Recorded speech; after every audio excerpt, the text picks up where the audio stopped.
Imagine sitting across a polished mahogany desk from a mother of two. Okay. She's terrified, her hands are physically shaking. Right. And if you check the correct box on page 4 of this massive, towering stack of paperwork in front of you, her family stays together. They get to build a life. Exactly. They build a life, they buy a house.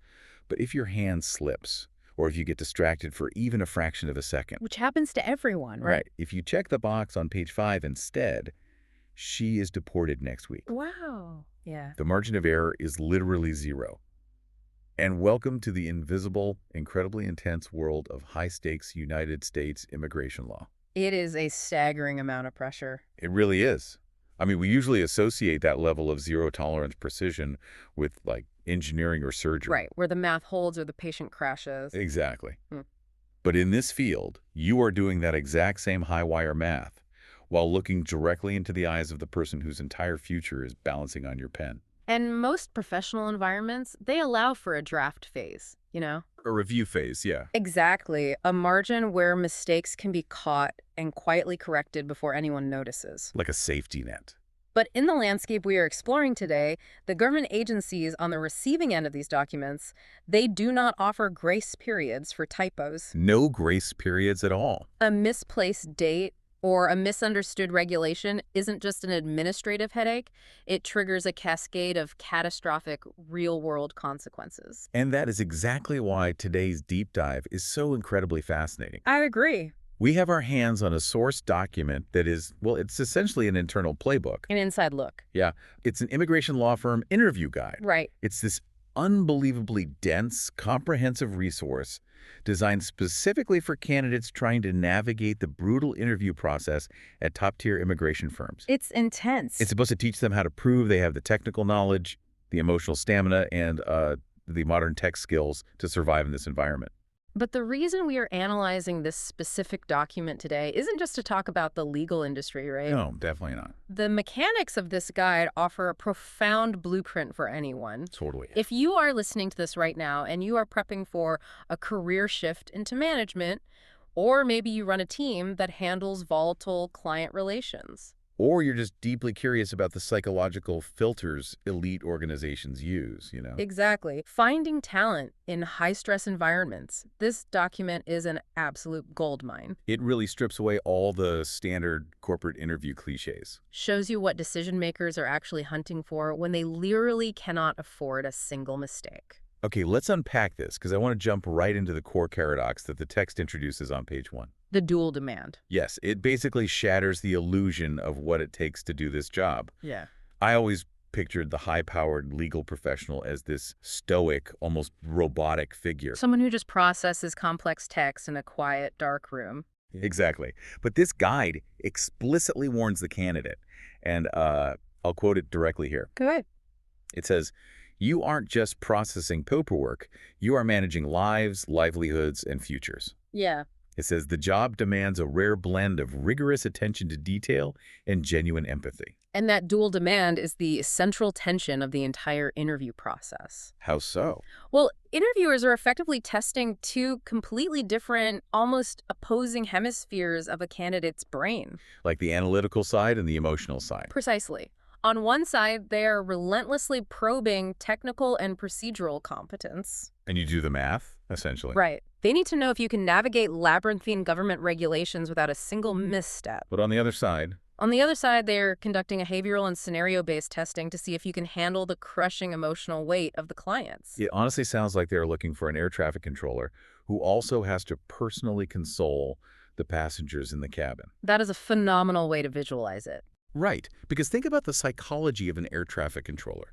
They have to possess this obsessive, rigorous attention to detail. One wrong coordinate. One misunderstood clearance over the radio, and you have a disaster on the runway. Exactly. They are watching a radar screen, checking wind speeds, perfectly managing a dozen moving variables in 4 dimensions. But they get to do all of that safely isolated in a quiet tower. Yes, they are totally detached from the people whose lives they are saving. Space behind glass. But this legal guide is telling candidates that they have to do all of that obsessive technical maneuvering while sitting right next to the passenger whose life depends on the landing. You have to watch the radar and hold their hand at the exact same time. It's wild. It is. And the reason firms construct their interview gauntlets to test both sides simultaneously is because having only one of those skills is actively dangerous. Dangerous. How do you mean? Well, think about it. If you are a technical genius with zero empathy, you will completely alienate a highly vulnerable, cross-cultural client base. Clients who are probably already terrified of the system. Exactly. You won't be able to get the necessary facts out of them because they simply won't trust you. Oh, that makes sense. But conversely, Conversely, if you are a bleeding heart with endless empathy but sloppy attention to detail, your good intentions will literally get someone deported. right, good intentions don't get you a visa. Wow. Yeah, good intentions do not get you a visa. The source material uses a very specific term to bridge these two hemispheres. It calls it resilience. Resilience. It's not just about feeling bad for the client. It's about having internal strategies to remain hyper-focused despite the emotional weight. Because you are dealing with life-altering casework. And people fleeing unimaginable circumstances. Empathy without resilience is just a fast track to profound burnout. You'd become so paralyzed by the client's anxiety that you'd make that catastrophic typo. Exactly. But wait, if I'm sitting in an interview chair, how do I actually prove that I have this magical, resilient balance? It's tricky. Because I can't just look a senior partner in the eye and say, hey, trust me, I'm super empathetic, but I also love spreadsheets. Right, everyone says that. It's just noise. It is entirely noise, which is why the guide instructs candidates to bypass those meaningless adjectives entirely. Okay, so what do they do instead? They have to demonstrate what the guide calls commercial awareness. Commercial awareness. Yes, this is a massive differentiator. The guide argues that it is not enough to walk into a firm and express a generic desire to help immigrants. Right. You have to prove that you deeply understand the macro environment, the actual business ecosystem in which the firm operates. Okay, let's pull that apart. What does commercial awareness actually look like in practice for a candidate? It starts with granular research before the interview even begins. Like stalking their website. Essentially, yes. The guide demands that candidates know the firm's specific practice areas intimately. Okay, so like what kind of law they do? Exactly. For instance, is the firm primarily handling corporate immigration?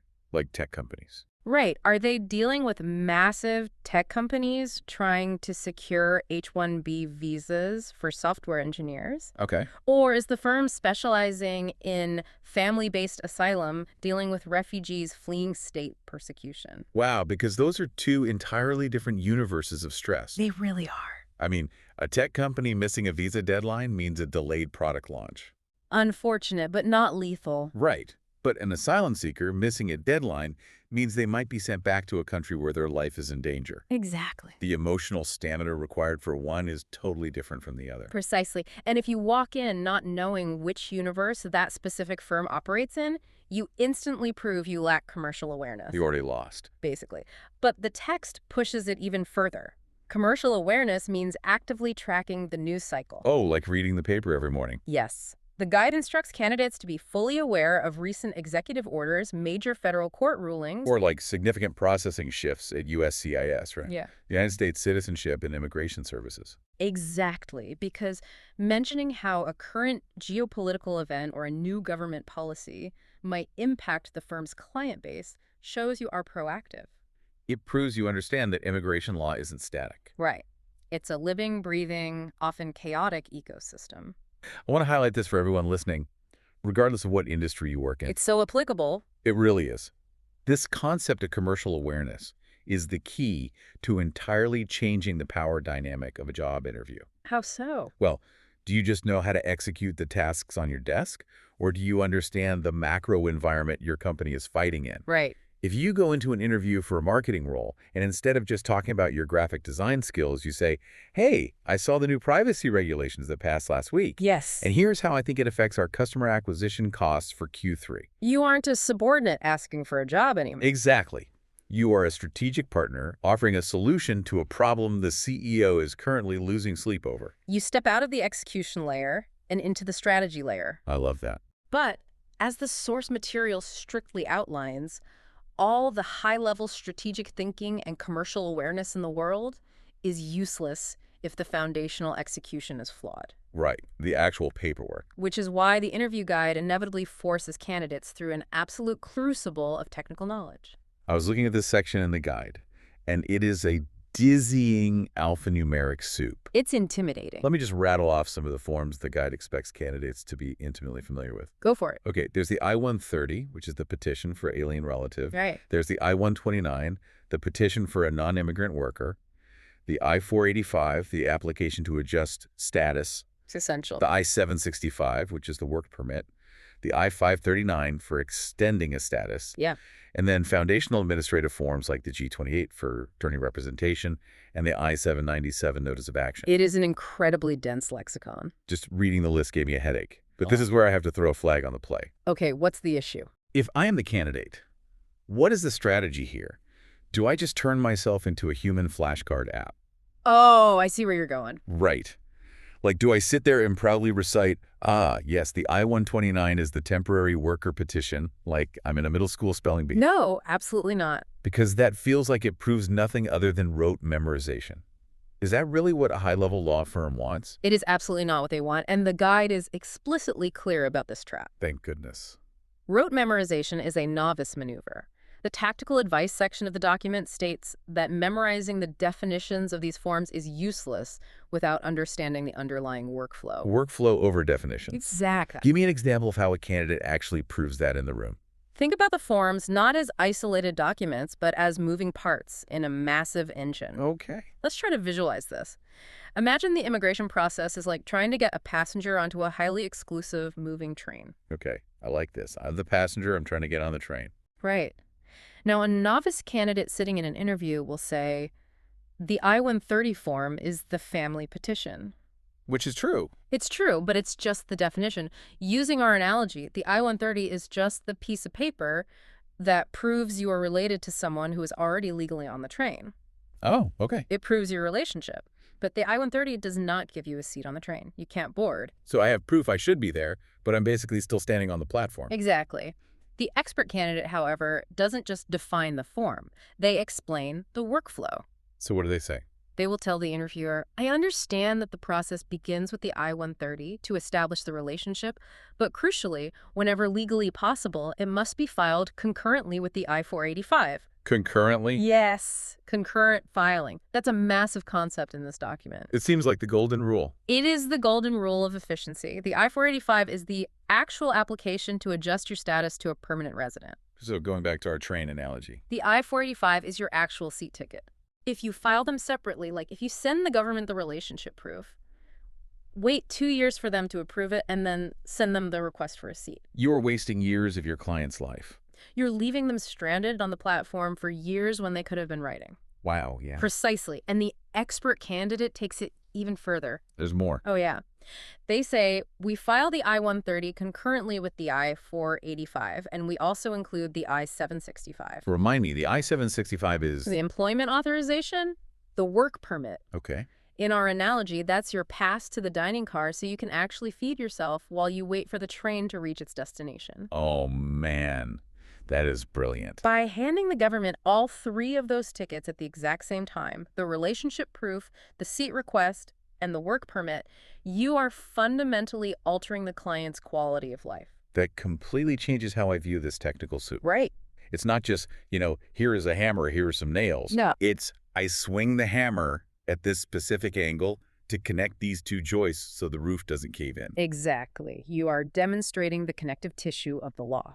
And that demonstration of connective tissue proves that you possess what the guide calls the specialist mindset. The specialist mindset.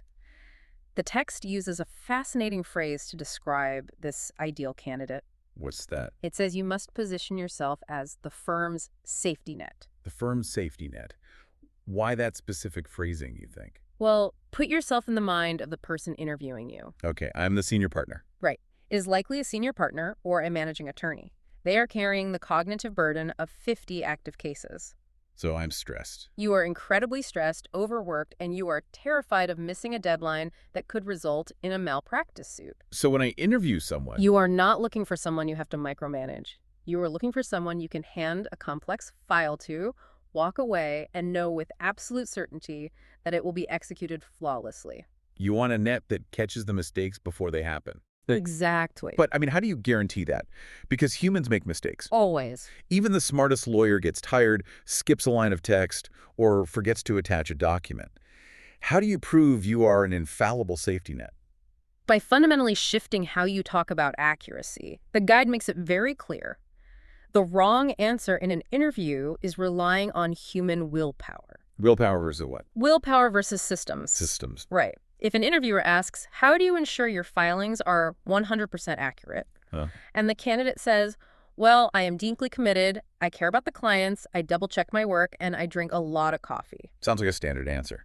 It is, but that candidate has failed the question. Really? Yes. Human attention spans degrade. Caring a lot does not prevent a typo on page 42 of a federal form. Right. The air traffic controller can't just say, I really hope the planes don't hit each other today. No, they need radar. They need radar. The top-tier candidate answers by explaining their systems. Okay, so what does that sound like? They talk about their multi-step proofreading checklists. They explain how they use case management software to build redundancies. Like checking things. Exactly.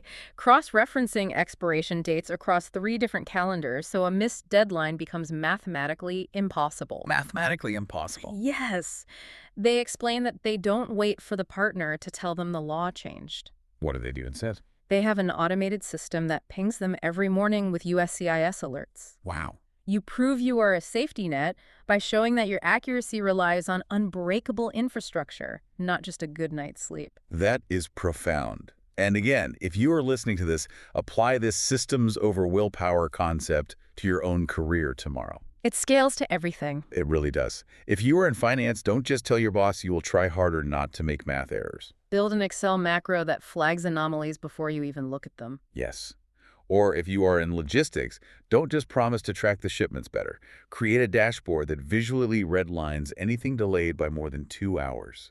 When you replace your own fallible human effort with an infallible system, you stop being an employee.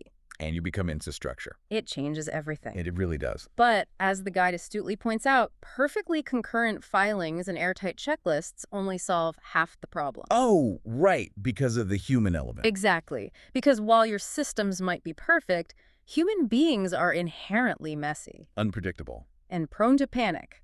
Your perfectly organized legal strategy means absolutely nothing to a client who is having a nervous breakdown in your lobby. Which brings us to the most intense part of the interview process. We've established the technical baseline.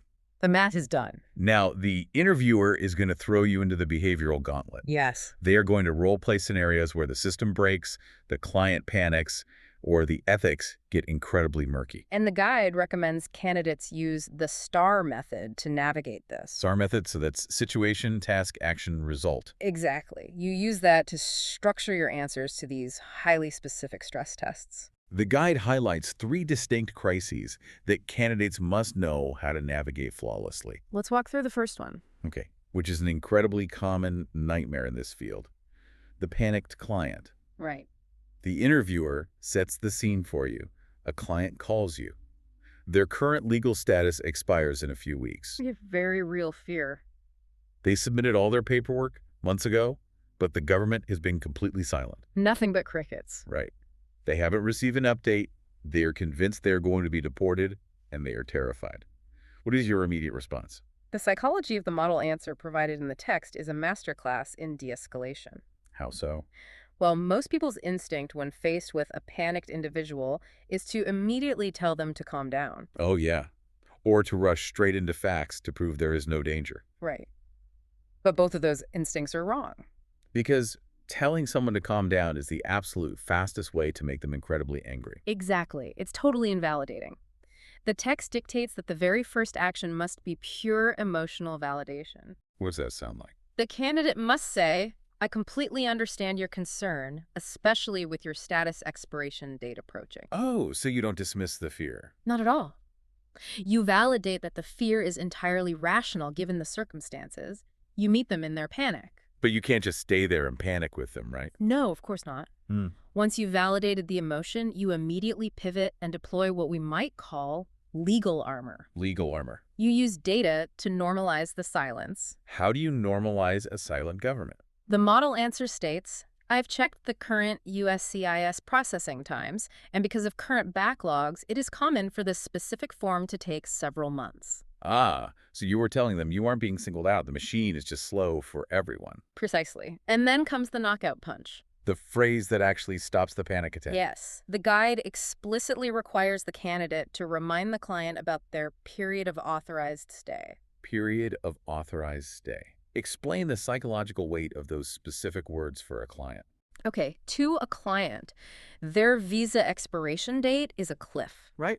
They believe that at midnight on that date, they fall off the cliff and become undocumented. Which is terrifying. But legally, because the firm properly filed their I-485 adjustment of status before the deadline, the law places a safety net over that cliff. So they don't fall. They don't fall. The pending application legally grants them the right to remain in the U.S. while the government makes a decision, even if their original visa expires. So those words, period of authorized stay, are the floor beneath their feet.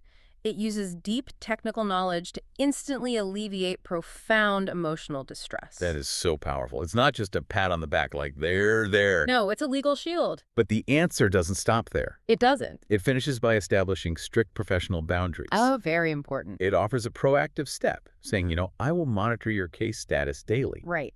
But it concludes by saying, and I will reach out to the attorney to see if we qualify for an expedite request. That boundary is critical. A specialist cannot offer unauthorized legal advice. They can't promise an outcome. Exactly. By stating they will escalate to the attorney, they show the interviewer that they know exactly where their authority ends. It's a perfectly engineered response. Validation, legal armor, proactive action, boundary. Okay, so we've handled a client panicking over silence. But what happens when the government actually speaks and it feels like bad news? Ooh, the dreaded RFE. Yes. The guide outlines a second scenario involving a dreaded piece of mail called an RFE, a request for evidence. Right. Now, if I am a client and I get an official letter from the U.S. government demanding more evidence about my marriage or my job, your heart stops. it absolutely stops. It feels like they're saying, we think you are lying and we are getting ready to reject you. It feels like an accusation. Yes. And the text knows this. The interviewer wants to see how quickly you can transition from being a therapist to being an auditor. An auditor. Yes. The model answer demands that the very first step, again, is reframing the narrative for the client. Okay, so what do you say to the client? The candidate must explicitly state, an RFE is a common procedural step, not necessarily an indication of denial. Not a denial. Right. It merely means the adjudicating officer needs more documentation to satisfy a specific regulatory requirement. You have to neutralize the threat before you can ask the client to do more work. Exactly. Because a panicked client can't search through their attic for 10-year-old tax returns. Right, you have to de-escalate first. Okay, once the threat is neutralized, what is the action plan? Total systematic organization. Okay. The guide outlines a rigid process. First, the candidate explains they would meticulously analyze the RFE to identify the exact regulatory shortfall. Figuring out exactly what's missing. Second, they cross-reference the RFE against the original packet the firm submitted. Why? Because you need to know why the government is asking for this. Did we forget to include it, or did they lose it? Which happens. The government loses paperwork all the time. Constantly. Right. And third, the candidate drafts a highly specific, bulleted checklist of the missing items for the client. Okay. And coordinates a strict timeline with the attorney to ensure the response is filed before the government's unforgiving deadline. So it's a systems over willpower concept, again, just applied to a crisis. Exactly. When the government throws a massive wrench into the gears, the expert candidate doesn't freeze. No. They just build a new, highly optimized checklist to absorb the shock. They turn anxiety into pure administration. It's a beautiful pivot, but the guide saves the most treacherous scenario for last. Oh, this one. Here's where it gets really interesting. The ethical trap. Yes. The interviewer will inevitably test your ethical boundaries with a discrepancy trap. This one honestly blew my mind. It's intense. The interviewer sets this up. You are reviewing a client's final paperwork. The client is sitting across the desk from you. They are a paying client. The firm needs their money. You are about to hit submit, but you notice a glaring discrepancy. A red flag. A huge one. Yeah. The client's story about a previous entry into the United States completely contradicts the dates on their old passport stamps. The story just doesn't add up. Right. The client looks at you and says, just file it anyway. I need this done today. What do you do? This is the ultimate test of loyalty and professional survival. Right. The interviewer is actively trying to see if you will cave to client pressure and compromise the firm. I was trying to think of how to explain the sheer pressure of this moment, and it's like, imagine you are a real estate agent. Okay, a real estate agent. You have spent 6 months trying to close a massive deal on a house. The buyer is sitting at the table, pen in hand, ready to sign. The seller is desperate for the cash. And you are desperate for the commission check. Exactly. Everyone wants this to happen right now. But right before the pen hits the paper, you notice a massive structural crack in the foundation of the house that the seller deliberately covered up with a rug. Oh, wow. If you stay quiet, you get paid today, and everyone is happy. Until the house collapses in 6 months and you are sued into oblivion. So you have to stop the sale? You have to stop the sale. You have to look at all these angry, desperate people and blow up the deal to protect the integrity of the transaction. That analogy captures the exact tension perfectly. Because it's not just a little white lie. No, in immigration law, a material misrepresentation on a federal form isn't just a mistake, it is fraud. Fraud. Yes, it can result in a lifetime ban for the client and severe sanctions or disbarment for the attorney. So the firm's true priority is never simply making the client happy in the short term. Never. The firm's absolute priority is legal compliance and truthfulness. So how do you actually execute that in the room? I mean, you can't just stand up, point a finger at the client and yell, "You're a liar." No, you definitely cannot do that. And the diplomacy required here is immense. How does the model handle it? It navigates this tightrope beautifully. Step 1 is immediate cessation. Meaning you stop everything. You pause the filing process. You halt the momentum of the room. Okay. Step 2 is addressing the discrepancy without making an accusation. You point to the conflicting dates, and you explain the severe risks of misrepresentation. Ah, so you make the government the bad guy. Exactly. You reframe your refusal to file as an act of protection. Oh, that's clever. You explain that USCIS scrutinizes timelines mercilessly and that inconsistencies inevitably lead to denials or accusations of fraud. So you aren't judging them. No, you are shielding them from federal consequences. You give them an out. Yeah. You say, hey, this date looks weird. The government is going to tear this apart. Do you have any other records that explain this? Right. You give them a chance to say, oh, I grabbed the wrong passport, Right. rather than assuming they're lying. Precisely. You ask for clarifying records. But the most critical part of the answer, the step that determines whether you pass or fail the interview, is the escalation. The escalation. Yes. Regardless of what the client says, you must state that you will immediately bring the discrepancy to the supervising attorney's attention before any further action is taken. Because you are the specialist, not the lawyer. Exactly. You spotted the crack in the foundation. You stopped the signing of the contract.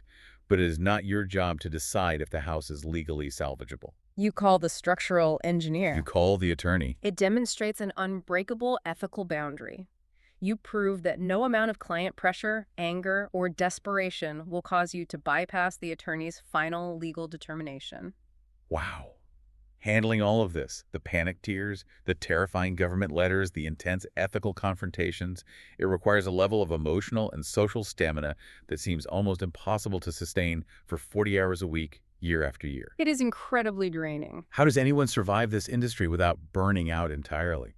Well, as we move into the next phase of the guide, the source material pivots dramatically and reveals a secret weapon. A secret weapon. Yes, it's a tool that modern elite firms are absolutely desperate for, because it has the power to alleviate a massive percentage of these pain points, silence the panic attacks, and eliminate the administrative errors before they even happen. And that secret weapon is... Coding. Yeah, coding. Yeah. This is undeniably the most surprising element of the entire interview guide. Without a doubt.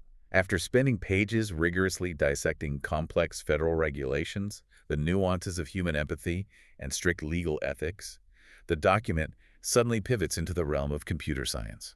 It heavily advocates for candidates to develop a tech-forward portfolio.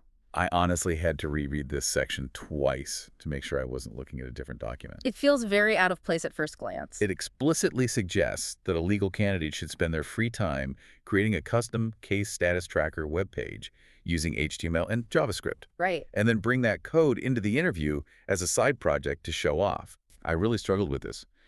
Why on earth is a law firm interviewing a legal specialist asking about HTML? Shouldn't these people be entirely focused on case law? I understand the confusion. It felt like, imagine you are hiring a Formula One race car driver. Okay. And in the interview, you ask them to build their own steering wheel out of carbon fiber. Hmm. Your job is to drive the car at 200 miles an hour, not to manufacture the parts in the garage. Right. Doesn't bringing in a coding project make the candidate look wildly unfocused, like you don't actually want to do the law? It's a very fair critique, and on the surface, it does seem like a distraction. Okay. But if we pull back and look at the actual mechanics of how a modern law firm functions, it makes brilliant sense. Make it make sense to me. We have to ask ourselves, what is the actual day-to-day business of a law firm? Yes, it is the practice of law, the arguing of nuance, Sure. but fundamentally, operationally, a law firm is a massive information processing engine. Okay, an engine. They ingest unstructured data from clients, process it through the rigid framework of federal regulations, and output highly structured filings to the government. Right. And right now, across the entire legal industry, these engines are choking on what we call administrative drag. Administrative drag. Define what that looks like on a Tuesday afternoon in a law firm. Think back to our first behavioral scenario, the panicked client. Okay, the one waiting for an update. Why was that client panicked? Because they hadn't heard anything from the government. Exactly. They had no visibility into the system. They didn't know if the government had their file or if it was lost in a basement. So what did they do? They called a law firm. They called a firm. The legal specialist now has to stop doing actual billable legal work. To answer the phone. They have to answer the phone, Yeah. spend 5 minutes calming the client down, log into the slow government portal, locate the specific receipt number, check the status, and report back to the client. That sounds exhausting. That entirely manual process takes 20 to 30 minutes. And if you have a caseload of 50 clients, and half of them call you every week. You are spending 20 hours a week just reading status updates over the phone. Wow. The firm is hemorrhaging incredibly expensive time on mundane data retrieval. Okay, so how does HTML fix that? Imagine a candidate walks into the interview. They understand this pain point because they possess the commercial awareness we discussed earlier. Right. They look at the senior partner and say, I know your team spends countless unbillable hours manually updating anxious clients. So I use some basic HTML and JavaScript to build a secure, automated custom tracker. No. We give the client a link, they type in their receipt number, and the script automatically pulls the data from the USCIS database and displays it on a clean dashboard. They can check it at 2 a.m. on a Sunday if they want. Oh, wow. So the client self-soothes using the software. Yes. They never pick up the phone? The panic attack never happens. Precisely. If a candidate brings that to an interview, they are no longer just an employee asking for a salary, they are a workflow multiplier. A workflow multiplier. I love that concept. It's powerful. They aren't just sitting at the desk doing the work. They are actively building tools that make the desk itself work faster, cleaner, and with total transparency. Yes.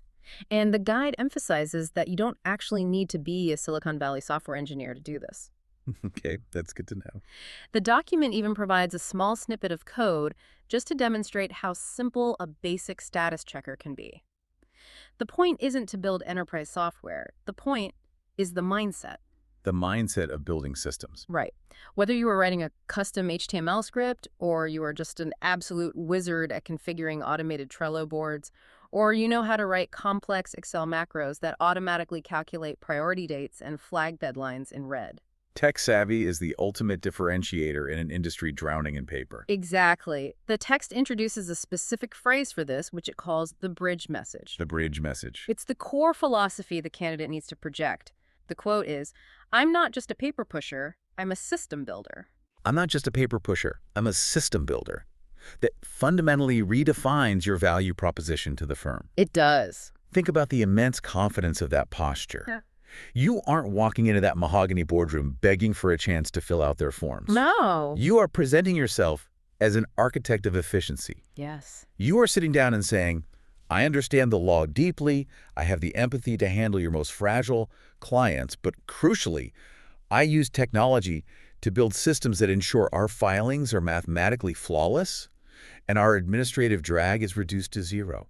It perfectly synthesizes everything the firm is desperate for. The technology handles the precision and the efficiency, which frees up the human specialist's energy to provide that deep, genuine empathy when a client truly needs it. It solves the impossible paradox we started with. The machine does the math so the human can hold the hand. That is a brilliant strategy. It really is. But here is the final practical hurdle. We have spent all this time constructing this theoretical super candidate. They know the concurrent filing workflows. They can de-escalate a panicked client using the STAR method. They won't cave to ethical traps, and they write their own workflow software. A unicorn candidate. Right, that is an incredible set of skills. But none of it matters if the hiring partner never sees it. True. How on earth do you translate the complex identity of a resilient, empathetic system builder onto a single two-dimensional piece of paper? How do you actually get in the room? This is where the guide becomes ruthlessly pragmatic. Let's hear it. The final section is entirely dedicated to packaging the professional, detailing the exact epistemology of resumes, cover letters, and the psychology of the final interview moments. Okay, let's start with the resume. The text calls it the specialist's edge resume, and the core directive is brutal. List results, not tasks. This goes back to the concept of trust. In the corporate world, data is the only language of trust. Not adjectives. The human brain of a hiring manager is trained to completely ignore adjectives. Yes. If you write detail-oriented, hardworking, or excellent communication skills on your resume, you are wasting ink. Just filler. Those phrases are invisible. They are unprovable assertions that every single candidate uses. They are cheap. Right. Anyone can type the word empathetic. It costs nothing. But data is expensive to acquire, therefore it signals truth. Exactly. The guide provides fascinating before and after examples of how to rewrite a resume. Oh, give me an example. A novice writes, "Filled out USCIS forms accurately." Which is a task. And boring. Right. It's a task. It's boring. The guide instructs the expert candidate to write, maintain a 98% accuracy rate on complex USCIS filings, including I-129 and I-485 petitions, by implementing a rigorous three-step quality control checklist. Oh, wow. Look at how much weight that single sentence carries. It's totally different. It provides a specific, undeniable metric, 98%. Yes. It proves technical knowledge by naming the complex forms, the I-129 and I-485. Right. And most importantly, it answers the how. How did you get 98%? By implementing a three-step quality control checklist. Exactly. It literally proves the systems over willpower mindset right there on the page. And let's look at how it handles the tech integration piece. Okay. Instead of saying, helped process cases faster, the guide dictates, reduced case processing time by 15% through the implementation of custom digital document tracking systems and proactive client communication protocols. You are quantifying your value as a workflow multiplier. Yes. But what about the empathy? How do you quantify human care on a resume? The guide gives this example. Successfully manage a caseload of 40-plus active files, maintaining high client satisfaction scores by providing clear, jargon-free guidance on complex immigration procedures. I love that. Jargon-free guidance. It's very specific. It shows you understand that speaking legalese to a terrified immigrant is useless. You translate the complex into the accessible. Right. You prove you can handle the massive volume 40-plus files without losing the humanity. Once that data-driven foundation is built on the resume, the candidate must craft the cover letter. Okay, the cover letter. And the guide does not suggest winging this. It prescribes a highly engineered four-part legal plus tech hybrid structure. Let's break this down, because this four-part structure is a template that anyone listening can steal for their next application. Absolutely. Part 1 is the hook. You do not start with, "To whom it may concern, I am applying for the job." No. You start by mentioning a specific detail about the firm's reputation or recent casework. You prove your commercial awareness in the first sentence. You show them you aren't blasting out 100 generic emails. You are targeting them specifically. Right. And part 2 is the bridge. This is where you explicitly connect your legal background with your tech proficiency. Okay. The text suggests phrasing similar to, "My background in complex immigration processing, combined with my proficiency in building technical tools, allows me to not only manage high-stakes caseloads with 99% accuracy, but also to actively streamline internal firm workflows." You are explicitly planting the flag of the system builder. Exactly. Part 3 is the evidence. You pull your strongest data-backed bullet point from your resume and drop it right into the paragraph. Right. In my previous role, I reduced administrative errors by 20% by coding a custom digital checklist. Boom. Undeniable proof. And part 4 is the closing, where you confidently reaffirm your desire to bring that specific blend of precision and efficiency to their team. It's a deeply persuasive document. But the preparation doesn't end with the paperwork. The guide offers a final, incredibly nuanced checklist for the physical interview itself. The final polish. The final polish. And it focuses on small behavioral signals that carry massive psychological weight. Yes, like arriving exactly 10 minutes early. Right. Huh? Or professional dress. Sure. But the most interesting directive is that the candidate must bring a physical notebook. I love that part. Why specifically a physical notebook? Why not a tablet? Or just, sit and listen? Because taking notes with a pen and paper during an interview sends a profound behavioral signal. What does it say? The guide explicitly states, taking notes shows you are a listener, which is the most important skill for a legal professional. That makes sense. In a world of digital distraction, the physical act of writing something down says to the senior partner, I value your words so much that I am permanently recording them. Wow. It proves you are teachable, attentive, and deeply engaged. It's a physical prop that proves psychological competence. It is brilliant, and it perfectly sets up the final piece of the interview puzzle. Oh. The questions you ask them. The end of the interview. Right. Every interview ends with, do you have any questions for us? And the worst thing you can say is, no, I think you covered everything. Obviously. The guide says you must use this moment to force the interviewer to view you as a peer, not a subordinate. The examples the text provides are highly strategic. Imagine asking a managing partner, how does your team handle the workflow during surge periods and H-1B filing deadlines? By asking that, you show you deeply understand the cyclical, chaotic nature of the business. You know about the surges. Exactly. Or asking, what are the biggest operational challenges the firm is currently facing regarding the implementation of the new USCIS policy updates? When you ask that, the partner stops evaluating you and starts venting to you about their actual problems. Right. You are suddenly brainstorming a high-level strategy together. You've already started doing the job in the room. Yes. So if we synthesize all of this data, all the complex forms, the STAR method de-escalations, the HTML coding, the data-driven resumes, the strategic questions, what is the singular thing the interviewers are actually searching for? It comes down to one concept. When you shake their hand and walk out of that mahogany office, what is the core emotion they need to feel about you in order to offer you the job? The text boils the entire gauntlet down to one word: reliability. Reliability. Ultimately, the senior partner wants to be able to sleep at night. They want to know with absolute, unbreakable certainty that if they hand you a file containing the sensitive data of a terrified, vulnerable family, that data will be processed with 100% mathematical accuracy. The filing will hit the government desk on time. The ethical boundaries will never be breached. And that family will be treated with profound human dignity every step of the way. They aren't just hiring a set of skills. They are hiring trust. They're buying peace of mind in an industry defined by anxiety. Which is the holy grail of hiring in any field. Truly. Let's take a breath and recap the massive journey we just went on. It's been a lot. We started by staring at a wall of complex, alphanumeric USCIS forms, the I-130s, the I-485s. Right. And we learned that memorization is useless without understanding the connective tissue of concurrent filing. The train platform analogy. Yes.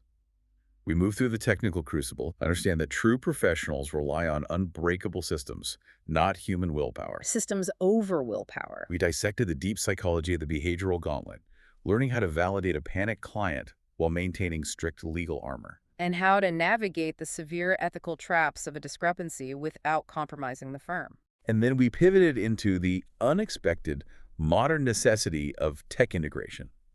The profound realization that writing 20 lines of code can eliminate 20 hours of administrative drag. Transforming you from a paper pusher into a workflow multiplier. This guide was written for immigration law, yes, but I truly hope that as you've been listening, you've realized that this framework, this specific triangulation of deep empathy, rigorous technical precision, and proactive systemic thinking is the ultimate cheat code for surviving and dominating any high-level, high-stakes profession in the modern world. It absolutely is. The mechanics of competence are universal. Universal. And as we wrap up this deep dive, I want to leave you, the listener, with a final, slightly provocative thought to mull over. Oh, lay it on us. The entire premise of everything we've discussed today is based on the tension of this dual demand. Candidates must blend extreme, almost robotic, procedural accuracy with deep, genuine human empathy. We need the math, and we need the hand-holding. Right. But let's project this forward into the near future. We are rapidly entering an era where technology, custom digital tools, and inevitably AI will perfectly automate the 98% accuracy of the paperwork. The systems will build themselves. Exactly. The system building will become entirely automated. The machine will never make a typo. Wow. When that happens, when the blueprint and the math are guaranteed by the software, does human empathy, cultural competency, and ethical judgment eventually become 99% of what we are actually hired to do? Because the machine does the rest. Right. When the technical execution is flawless and invisible, is our only remaining professional value our humanity. That is a staggering thought to end on. Mm. If the X-ray machine is perfectly accurate every single time, all that's left is how the doctor delivers the news and holds the patient's hand. Exactly. Thank you all so much for joining us on this deep dive. It's been an incredible eye-opening conversation. Until next time, keep unpacking the world around you.